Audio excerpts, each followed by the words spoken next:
chilly morning from Tippecanoe River State Park. We woke up this morning to like 34 degrees. It was chilly. Winter has arrived. I don't know what happened. We went from summer right into winter here in Indiana. We had the air off 1 week. And heat this morning. Yeah. So last night we really had full intentions of us videoing setting up and getting everything ready.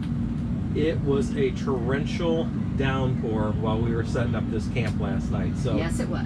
that might have been an interesting video. We should have videoed that. Yeah, maybe next time. I don't know. We'll see. So we had a big scare while we were setting up. So this guy decided to act up last night because we didn't want him to get all sopping wet. We put him in the camper. Normally, with his leash on though. Yeah, he has leash on, but he was in the camper. We didn't hook it to anything. Normally he does not move an inch out of the camper. He'll sit there and wait for us to tell him it's okay. No, he decided to take his own hike last night. So it was still daylight. It was still daylight. Was nice. Yeah.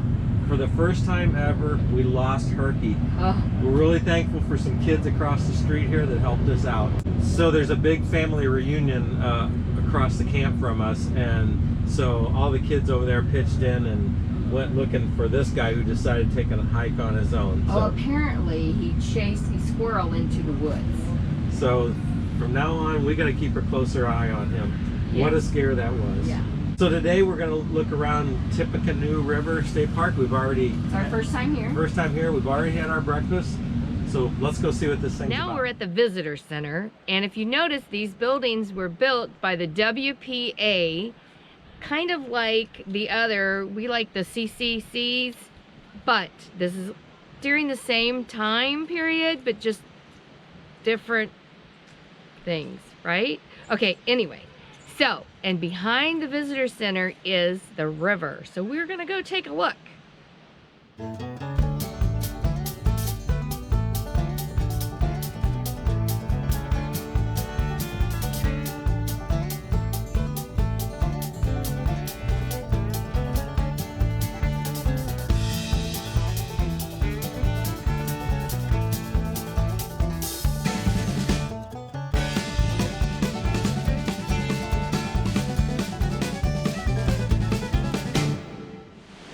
We just did our little walkthrough of the nature center there. It's pretty small, and I hope you enjoyed looking at the inside of the building. I thought the architecture was pretty cool.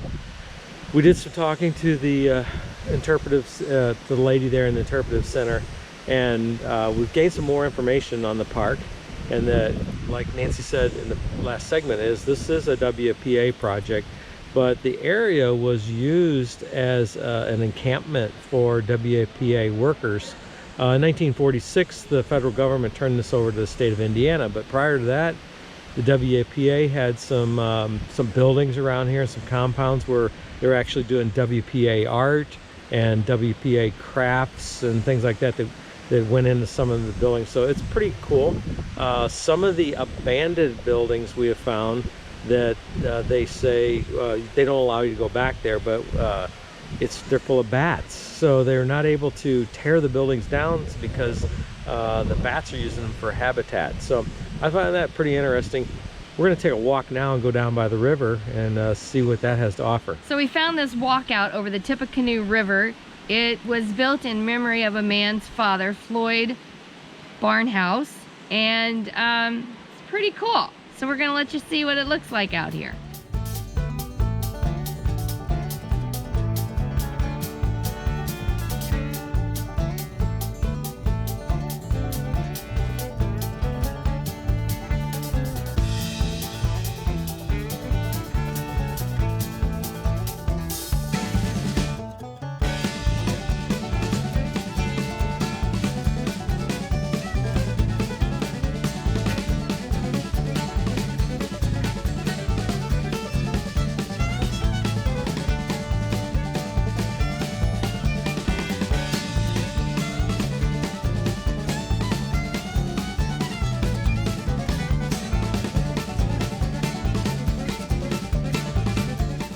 In the weather we had, we've been fortunate to have the comfort station close by. They're not real clean, but they're comfort.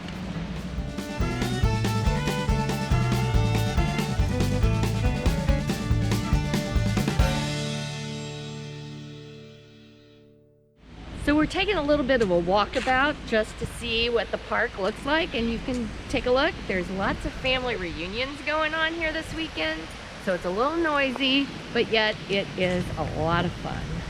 We've had a really good time. The campsites are really close together, but the people have been very friendly, even though there's a lot of them together. One of the things I think is going on here is coming up is Halloween. Yes. And what they tell us is some people come and rent a site for like 2 weeks so that they can get all their stuff set up. There's a big trick-or-treating event here at the campground. So we can actually see that a lot of people have stuff all set up.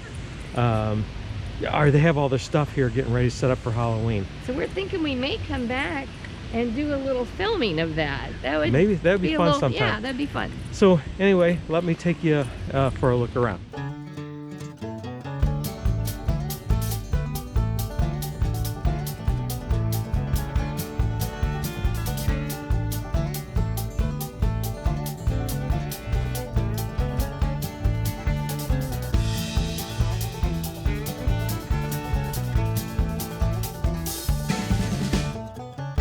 Well, we found it. The entrance to the Spire Tower hike. Trail? I don't know. So we're going to hike back there. I'm not sure I'll go up in the Spire Tower, but I'm sure Ed will.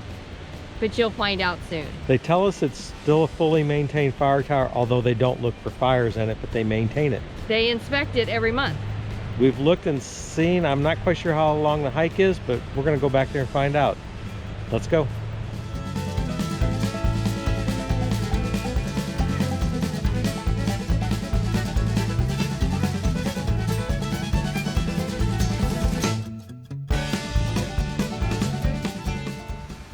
Okay, we have hiked. It's not been very far. We've hiked maybe a quarter of a mile, half a mile back to the fire tower.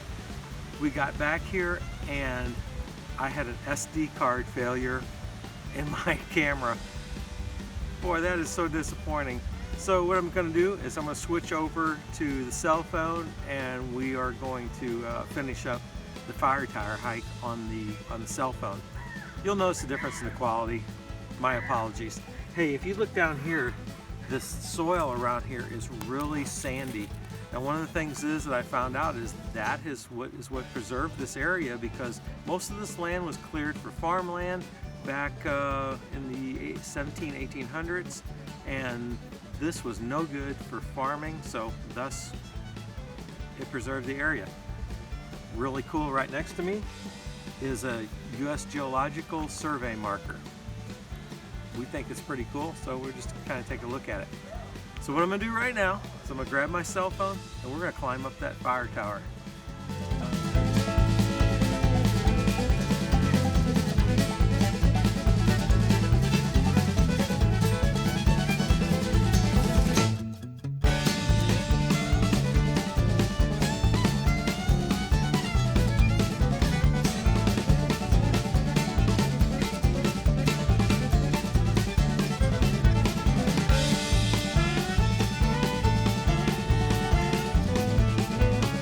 Wow, I made it all the way to the top of this fire tower. Sorry for the shaky hands, had to switch over to the cell phone like I said. The view up here is amazing. Let me show you around.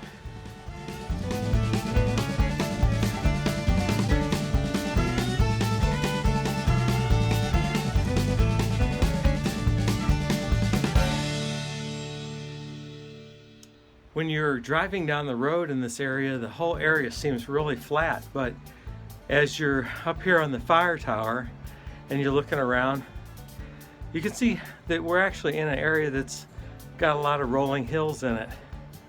I can look off to the distance there and see the town of Winnemac, and way off on the horizon looks like the utility company from the town of Logansport, Indiana. Amazing how much you can see when you get above the tree levels.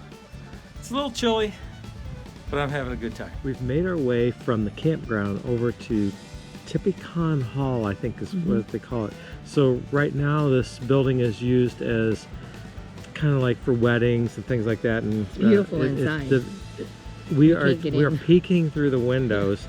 We're so disappointed that we can't show you what it looks like inside. Yeah. But just imagine all the other things we've looked at with the CCC and that. Well, this is just built by the WPA.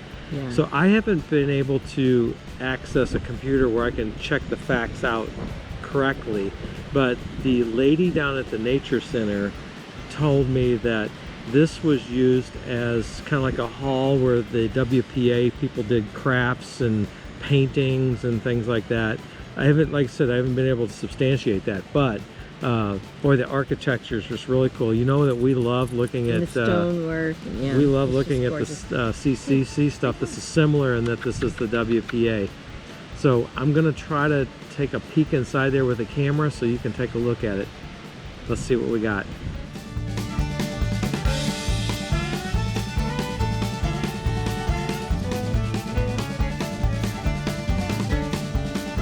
Going to end our time here at Tippecanoe River State Park. We have loved it. Hope you have too.